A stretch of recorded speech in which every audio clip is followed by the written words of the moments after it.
ਮਾਨ ਸਾਹਿਬ ਬਿਜਲੀ ਸੋਧ ਬਿੱਲ ਲੈ ਕੇ ਆ ਰਹੀ ਹੈ ਸਰਕਾਰ। ਤੁਸੀਂ ਪਹਿਲਾਂ ਵੀ ਗੱਲ ਕੀਤੀ ਹੈ ਇਹਦੀ, ਪ੍ਰੈਸ਼ਰ ਨਹੀਂ ਹੈ ਕਿਸਾਨ ਅੰਦੋਲਨ ਦਾ ਜਾਂ ਸਰਕਾਰ ਜਾਣਬੁੱਝ ਕੇ ਕਰ ਰਹੀ ਹੈ? ਪੀਯੂਸ਼ ਗੋਇਲ ਜੀ ਨੂੰ ਮੈਂ ਪੁੱਛਿਆ ਸੀਗਾ ਕਿ ਤੁਸੀਂ ਤਾਂ ਵਾਅਦਾ ਕੀਤਾ ਸੀ ਕਿਸਾਨਾਂ ਨਾਲ ਕਿ ਬਿੱਲ ਨਹੀਂ ਲੈ ਕੇ ਆਵਾਂਗੇ, ਤੇ ਹੁਣ ਤੁਸੀਂ ਲਿਸਟ ਕਿਵੇਂ ਕਰਤਾ ਇਹਨੂੰ ਮੌਨਸੂਨ ਸੈਸ਼ਨ 'ਚ? ਤਾਂ ਉਹ ਕਹਿੰਦੇ ਜੀ ਵਾਅਦਾ ਤਾਂ ਕੀਤਾ ਸੀ ਜੇ ਗੱਲਬਾਤ ਸਿਰੇ ਚੜ ਜਾਂਦੀ, ਗੱਲਬਾਤ ਸਿਰੇ ਨਹੀਂ ਚੜ੍ਹੀ।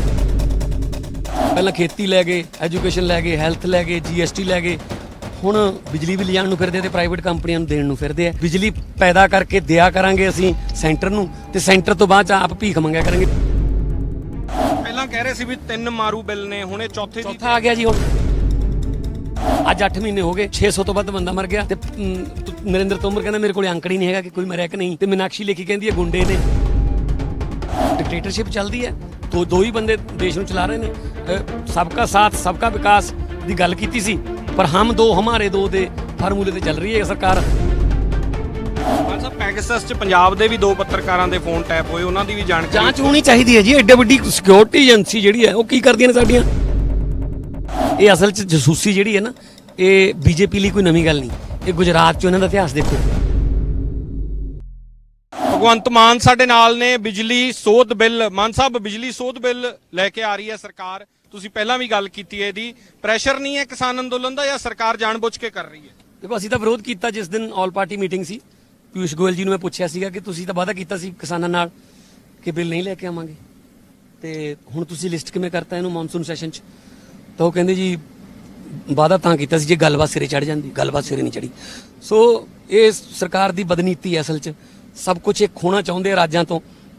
ਪਹਿਲਾਂ ਖੇਤੀ ਲੈ ਗਏ, ਐਜੂਕੇਸ਼ਨ ਲੈ ਗਏ, ਹੈਲਥ ਲੈ ਗਏ, GST ਲੈ ਗਏ, ਹੁਣ ਬਿਜਲੀ ਵੀ ਲਿਜਾਣ ਨੂੰ ਫਿਰਦੇ ਤੇ ਪ੍ਰਾਈਵੇਟ ਕੰਪਨੀਆਂ ਨੂੰ ਦੇਣ ਨੂੰ ਫਿਰਦੇ ਆ। ਸਬਸਿਡੀਆਂ ਖਤਮ ਹੋ ਜਾਣਗੀਆਂ, ਅਸੀਂ ਬਿਜਲੀ ਪੈਦਾ ਕਰਕੇ ਦਿਆ ਕਰਾਂਗੇ ਅਸੀਂ ਸੈਂਟਰ ਨੂੰ, ਤੇ ਸੈਂਟਰ ਤੋਂ ਬਾਅਦ ਆਪ ਭੀਖ ਮੰਗਿਆ ਕਰਾਂਗੇ ਬਿਜਲੀ ਦੀ, ਜਿਵੇਂ GST ਵੇਲੇ ਆਪਣੇ ਟੈਕਸ ਦੀ ਆਪਣੇ ਪੈਸੇ ਦੀ ਮੰਗ ਰਹੇ ਆ। ਆਮ ਬੰਦੇ ਨੂੰ ਨੁਕਸਾਨ ਕੀ ਹੈ? ਤੁਹਾਡੀ ਭਾਸ਼ਾ ਹੈ, ਸਿੰਪਲ ਭਾਸ਼ਾ ਹੈ, ਸਮਝੋ। ਬਿਜਲੀ ਪ੍ਰਾਈਵੇਟ ਹੋ ਜੂਗੀ ਜੀ, ਬਿਜਲੀ ਪ੍ਰਾਈਵੇਟ ਹੱਥਾਂ ਚਲੀ ਜਾਊਗੀ, ਜਿਵੇਂ ਕਿ ਖੇਤੀ ਨੂੰ ਪ੍ਰਾਈਵੇਟ ਦੇਣ ਲੱਗੇ ਨੇ। ਸੋ ਕਿਸਾਨ ਤਾਈਓ ਕਹਿੰਦੇ ਸੀ ਕਿ ਇਹ ਬਿੱਲ ਵੀ ਲੈ ਕੇ ਆਓਗੇ ਤੁਸੀਂ। ਸੋ ਇਹ ਵੀ ਖੇਤੀ ਨਾਲ ਜੁੜਿਆ ਹੋਇਆ ਹੈ। ਪੰਜਾਬ ਦੇ ਵਿੱਚ ਜਿਹੜੀ ਹੈ ਟਿਊਬਵੈਲਾਂ ਦੀ ਬਿਜਲੀ ਫ੍ਰੀ ਹੈ, ਫਿਰ ਉਹ ਜੋ ਪ੍ਰਾਈਵੇਟ ਕੰਪਨੀਆਂ ਕੋਲ ਚਲੀ ਗਈ ਫਿਰ ਕੌਣ ਫ੍ਰੀ ਦੇਊਗਾ? ਬਿਲਕੁਲ, ਉਹ ਤਾਂ ਸੰਸ਼ੋਧਨ ਕਰਨਗੇ। ਉਹ ਤਾਂ ਪਹਿਲਾਂ ਹੀ ਕਹਿੰਦੇ ਨੇ ਜੇ ਤੁਸੀਂ ਸਬਸਿਡੀ ਬੰਦ ਕਰ ਦੋਗੇ ਤੁਹਾਨੂੰ ਵੱਧ ਰਾਜਾਂ ਨੂੰ ਵੱਧ ਅਸੀਂ ਕਰਜ਼ਾ ਦੇ ਦਾਂਗੇ। ਸੋ ਇਹ ਫੈਡਰਲ ਸਟਰਕਚਰ ਲਈ ਵੀ ਖਤਰਨਾਕ ਹੈ ਔਰ ਰਾਜਾਂ ਦੇ ਅਧਿਕਾਰਾਂ ਤੇ ਪੂਰਨ ਰੂਪ 'ਚ ਡਾਕਾ ਵੱਜੂਗਾ। ਪਹਿਲਾਂ ਕਹਿ ਰਹੇ ਸੀ ਵੀ 3 ਮਾਰੂ ਬਿੱਲ ਨੇ, ਹੁਣ ਇਹ ਚੌਥਾ ਆ ਗਿਆ ਜੀ। ਹੁਣ ਚੌਥਾ ਆ ਗਿਆ। ਨਹੀਂ ਹੋ ਸਕਦਾ ਕਿ ਸੰਸਦ 'ਚ ਸਾਰਾ ਕੁਝ ਰੋਕ ਕੇ 3 ਬਿੱਲਾਂ ਨੂੰ ਰੱਦ ਕਰਨ ਤੇ ਚਰਚਾ ਹੋ ਜਾਏ? ਹਰ ਰੋਜ਼ ਅਡਜਰਨਮੈਂਟ ਮੋਸ਼ਨ ਦਿੰਦੇ ਹਾਂ ਅਸੀਂ, ਅੱਜ ਵੀ ਦਿੱਤਾ ਹੈ ਵੀ ਅਡਜਰਨਮੈਂਟ ਮੋਸ਼ਨ ਦਾ ਮਤਲਬ ਹੈ ਕਿ ਸਾਰੇ ਬਾਕੀ ਕੰਮ ਬਿਜ਼ਨਸ ਜਿਹੜੇ ਨੇ ਉਹ ਰੋਕ ਕੇ ਸਿਰਫ ਇਹ ਤੇ ਚਰਚਾ ਕਰੋ। ਤਿੰਨੋਂ ਖੇਤੀ ਕਾਨੂੰਨ ਵਾਪਸ ਲੈਣ ਵਾਸਤੇ, ਰਿਪੀਲ ਕਰਨ ਵਾਸਤੇ 2 ਘੰਟਿਆਂ ਦੀ ਡਿਬੇਟ ਕਰ ਲਓ ਤੇ ਉੱਤੇ ਕਹਿ ਦਿਓ ਹਾਂ ਜੀ ਇਹ ਬਿੱਲ ਵਾਪਸ ਲੈਣ ਲੱਗਿਆ।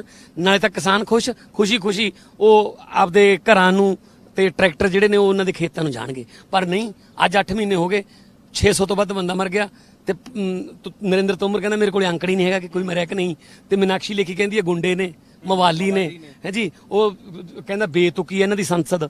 ਸੋ ਇਸ ਕਰਕੇ ਇਹ ਫਰਕ ਪਊਗਾ ਸੰਸਦ ਜਿਹੜੀ ਕਿਸਾਨਾਂ ਨੇ ਲਾਈ? ਬਿਲਕੁਲ ਪੈਣਾ ਚਾਹੀਦਾ ਜੀ। ਪਹਿਲੀ ਵਾਰ ਹੋ ਰਿਹਾ ਕਿ ਪਬਲਿਕ ਵਿਪ ਵੀ ਜਾਰੀ ਕੀਤੇ ਉਹਨਾਂ ਨੇ, ਚੁਣੇ ਹੋਏ ਨੁਮਾਇੰਦਿਆਂ ਲਈ ਆਪਦੀ ਸੰਸਦ ਲਾਈ ਹੈ। ਡੈਮੋਕ੍ਰੈਟਿਕ ਰਾਈਟ ਹੈ ਉਹਨਾਂ ਦਾ, ਹੱਕ ਹੈ ਉਹਨਾਂ ਦਾ, ਕਿਉਂਕਿ ਲੋਕ ਸਭਾ ਕਹਿੰਦੇ ਆ, ਉਹ ਲੋਕਾਂ ਦੀ ਸਭਾ ਹੈ। ਠੀਕ ਹੈ, ਜੇ ਚੁਣੇ ਹੋਏ ਉੱਥੇ ਬੰਦੇ ਜਿਹੜੇ BJP ਵਾਲੇ ਵਗੈਰਾ ਉਹ ਨਹੀਂ ਸਾਥ ਦਿੰਦੇ, ਤਾਂ ਜਿਨ੍ਹਾਂ ਨੇ ਚੁਣੇ ਹੋਏ ਨੇ ਉਹ ਤਾਂ ਘੱਟੋ ਘੱਟ ਇਹ ਕਹਿ ਸਕਦੇ ਨੇ ਕਿ ਅਸੀਂ ਤੁਹਾਨੂੰ ਇਸ ਕਰਕੇ ਨਹੀਂ ਵੋਟ ਪਾਈ ਸੀ ਕਿ ਤੁਸੀਂ ਇਹੋ ਜਿਹੇ ਕਾਨੂੰਨ ਬਣਾ ਕੇ ਆਓ। ਤੁਸੀਂ ਵਿਰੋਧ ਕਰੋ ਇਸ ਗੱਲ ਦਾ। ਮੇਰੇ ਖਿਆਲ 'ਚ BJP ਦੇ 163 ਤੋਂ ਵੱਧ MP ਹੈ ਜਿਹਨੇ ਜਿਨ੍ਹਾਂ ਨੇ ਆਪਣਾ ਪ੍ਰੋਫੈਸ਼ਨ ਵੋਟਾਂ ਵੇਲੇ ਕਿਸਾਨ ਲਿਖਿਆ, ਤੇ ਫਿਰ ਉਹਨਾਂ ਨੂੰ ਨਹੀਂ ਫਰਕ ਪੈਣਾ? ਪਰ ਉਹ ਦੱਬੀ ਜ਼ਬਾਨ 'ਚ ਬੋਲਦੇ ਰਹਿੰਦੇ ਸਾਡੇ ਨਾਲ। ਪਰ ਕੀ ਕਰਨ, ਡਿਕਟੇਟਰਸ਼ਿਪ ਚੱਲਦੀ ਹੈ, ਦੋ ਹੀ ਬੰਦੇ ਦੇਸ਼ ਨੂੰ ਚਲਾ ਰਹੇ ਨੇ। ਸਬਕਾ ਸਾਥ ਸਬਕਾ ਵਿਕਾਸ ਦੀ ਗੱਲ ਕੀਤੀ ਸੀ, ਪਰ ਹਮ ਦੋ ਹਮਾਰੇ ਦੋ ਦੇ ਫਾਰਮੂਲੇ ਤੇ ਚੱਲ ਰਹੀ ਹੈ ਸਰਕਾਰ। ਹਮ ਦੋ ਕੌਣ? ਦੋ ਮੋਦੀ ਤੇ ਅਮਿਤ ਸ਼ਾਹ। ਹਮਾਰੇ ਦੋ ਕੌਣ? ਅੰਬਾਨੀ ਤੇ ਅਡਾਨੀ। ਮਾਨ ਸਾਹਿਬ ਪੈਗਸਸ 'ਚ ਪੰਜਾਬ ਦੇ ਵੀ 2 ਪੱਤਰਕਾਰਾਂ ਦੇ ਫੋਨ ਟੈਪ ਹੋਏ, ਉਹਨਾਂ ਦੀ ਵੀ ਜਾਣਕਾਰੀ ਜਾਂਚ ਹੋਣੀ ਚਾਹੀਦੀ ਹੈ ਜੀ। ਐਡੇ ਵੱਡੀ ਸਿਕਿਉਰਿਟੀ ਏਜੰਸੀ ਜਿਹੜੀ ਹੈ ਉਹ ਕੀ ਕਰਦੀਆਂ ਨੇ ਸਾਡੀਆਂ?